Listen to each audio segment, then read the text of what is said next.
¿Qué pensarías si se condenara a alguien sin pruebas? Quedaría la duda, ¿no es cierto? Si en realidad esa persona era culpable. Entonces, ¿qué faltaba ahí? La defensa. Una defensa clara, en la cual se mostraran las pruebas de que esa persona era inocente. Jesús en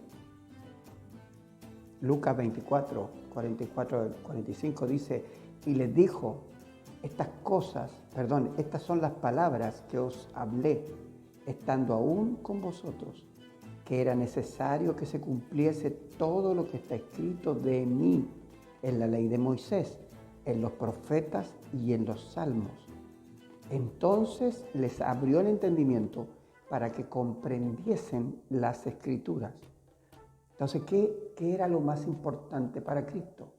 Que sus discípulos, que nosotros los cristianos, pudiéramos comprobar en la misma palabra de Dios quién era Él y por qué Él era inocente.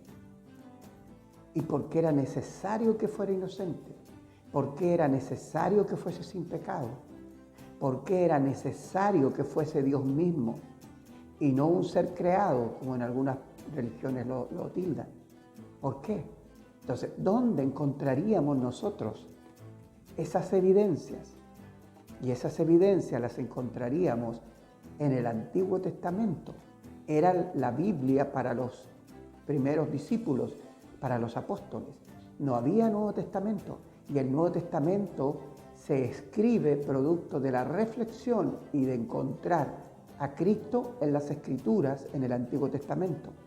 En el Nuevo Testamento, en los Evangelios, se encuentra Jesús el profeta en las epístolas. ¿Por qué? Porque Él viene anunciando el reino de Dios. Su reino lo anuncia Él mismo, es un profeta. En las epístolas, dije en la epístola, en los Evangelios estaría el profeta. En las epístolas, en las cartas del Nuevo Testamento, ¿cierto? Ya sea Romanos, Gálatas, Efesios, todo eso, está mostrándose el sacerdote, el que intercede por nosotros, el que está buscando que nosotros podamos realmente acercarnos a Dios a través de Él. En Apocalipsis, al terminar estas escrituras, se revela el rey que ya no viene para suplicar nada, sino para ordenar su reino en justicia, verdad y amor. Ahora, por eso es que estamos compartiendo sobre el Antiguo Testamento. El Antiguo Testamento sin Cristo sería como un libro de profecías no cumplidas. Claro, hay mucha gente que se siente muy motivada a leer el Antiguo Testamento para encontrar el Armagedón, para encontrar qué tiene que ver Rusia con esto y qué tiene que ver China si pasara lo otro. En eso están motivados. Pero el cumplimiento de las Escrituras está ¿en quién? En aquel que dijo que habían sido escritas por Él, para demostrar quién era Él, Jesucristo. Sería un libro del Antiguo Testamento sin Cristo, sería un libro de rituales absurdos. ¿Por qué matar corderos? ¿Por qué se mataban los corderos? Porque estaban tipificando a Cristo, el Cordero de Dios, que quita el pecado del mundo. Cumpliéndose en Él, se terminaron los sacrificios. Sería un libro de justicia, pero sin gracia al no estar Cristo. Aunque sabemos que en el Antiguo Testamento también se manifiesta la gracia de Dios y su justicia. Pero si no estuviese Cristo, no tendría sentido la gracia, porque ahí tendría que haber juicio. ¿Cómo puede haber juicio y haber gracia? Solo que alguien pudiera pagar y dar el derecho a esa gracia. O si no, Dios sería injusto. ¿Se dan cuenta? Los discípulos usaron la palabra de Dios al predicar. Los apóstoles, discípulos, en el Antiguo Testamento. Cuando del Antiguo Testamento me refiero, cuando por ejemplo Felipe le comparte la palabra de Dios al eunuco, y el eunuco estaba leyendo Isaías 53, angustiado él y afligido no abrió su boca, como cordero fue llevado al matadero y como oveja delante de sus trasquiladores enmudeció y no abrió su boca. ¿Cuántos años antes habían sido escrito esto? Unos 700 años antes. Y ese hombre allí estaba leyendo una escritura que era del pueblo de Israel, que los israelitas guardaban celosamente, mas no entendían. Por eso es que este hombre, cuando Felipe le pregunta si entiende lo que lee, él le dice, bueno, ¿cómo voy a entender si nadie me explica? Entonces Felipe dice que abriendo su boca y comenzando desde esta escritura, le anunció el Evangelio de Jesucristo. Cuando leemos el Antiguo Testamento estamos encontrando las pruebas de que Jesús es realmente el Hijo de Dios.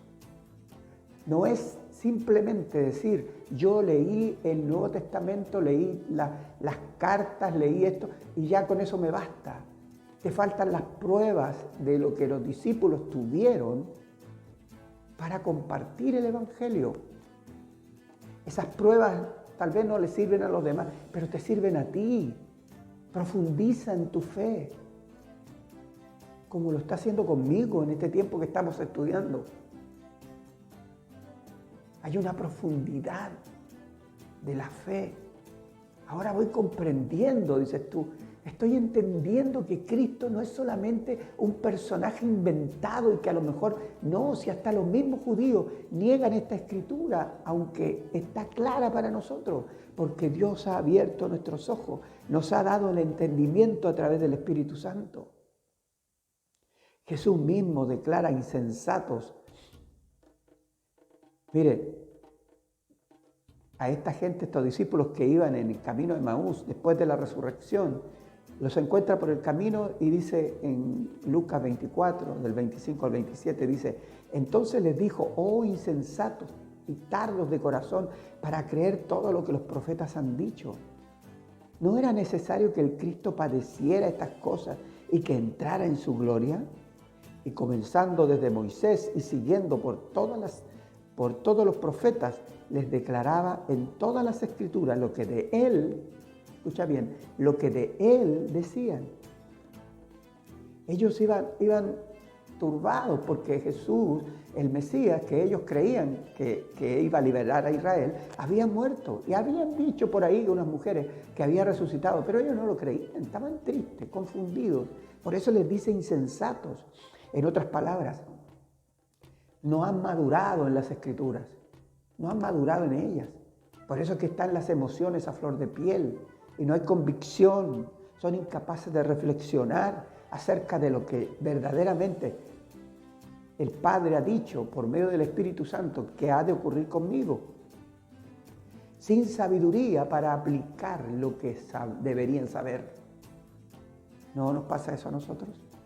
Insensatos, tardos de corazón, sin fe, porque la fe, dice Romanos 10, 17, así que la fe es por el oír y por el oír la palabra de Dios, sin convicción, tibios, religiosos, siempre con un afán personal de ver a Dios, decir, Dios es para esto, es para lo otro, y si no es así, yo no creo en Él, y te jactas muchas veces de pensar que no crees en Dios, porque de esa manera te haces importante, pero ten cuidado porque Dios es el Señor y ha demostrado en las Escrituras perfectamente que Él lo es a través de Cristo, manifestado para salvación. Si tú no has profundizado en las Escrituras y has visto las Escrituras a Cristo en ellas, entonces aún no sabes nada. Además de eso, sin gozo, sin paz, como estos hombres. ¿Por qué? Porque si me pasa algo, todo lo que yo digo creer se fuma.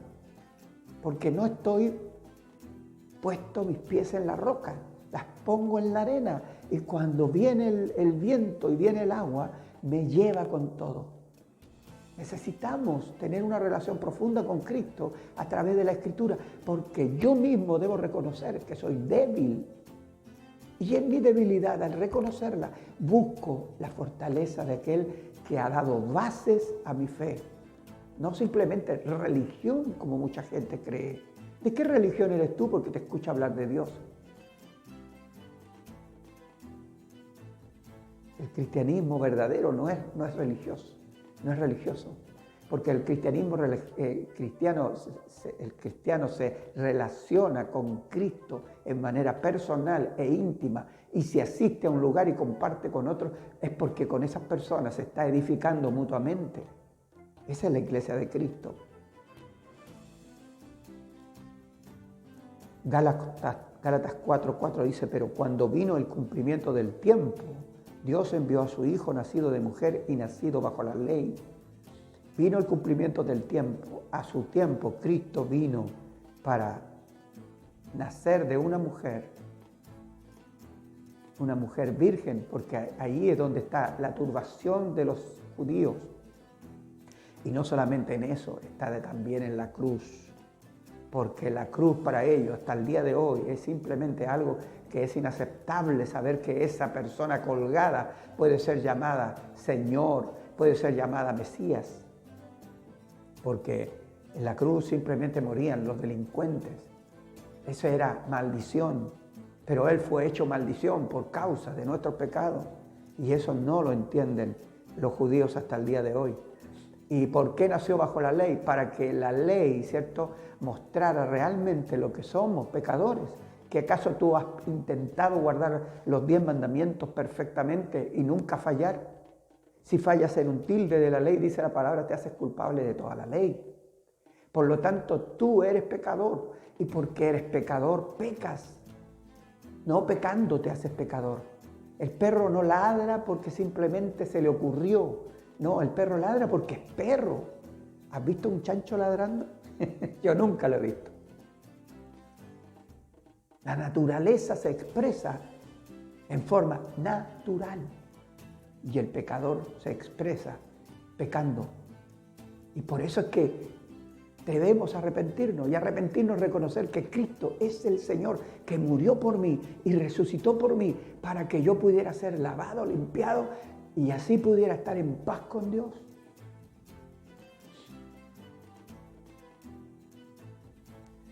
Para terminar, Jesús dice, escudriñad las Escrituras, porque a vosotros, le dice a los judíos, os parece que en ellas tenéis la vida eterna, y ellas son las que dan testimonio de mí.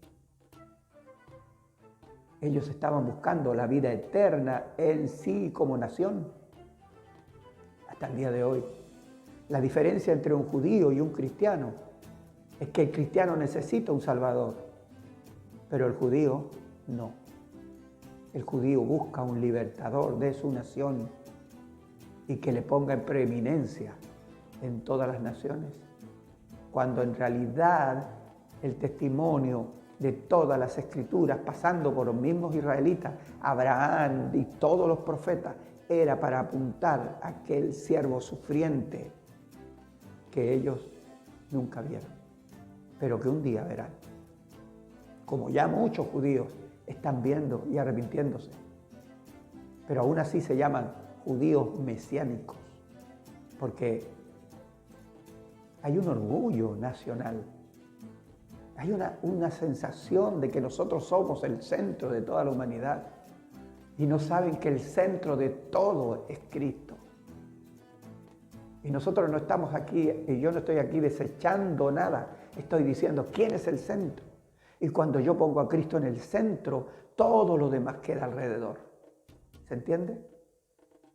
Así que sigamos compartiendo estos audios y entendiendo cada vez más cómo Cristo se manifiesta en el Antiguo Testamento. Que Dios te bendiga.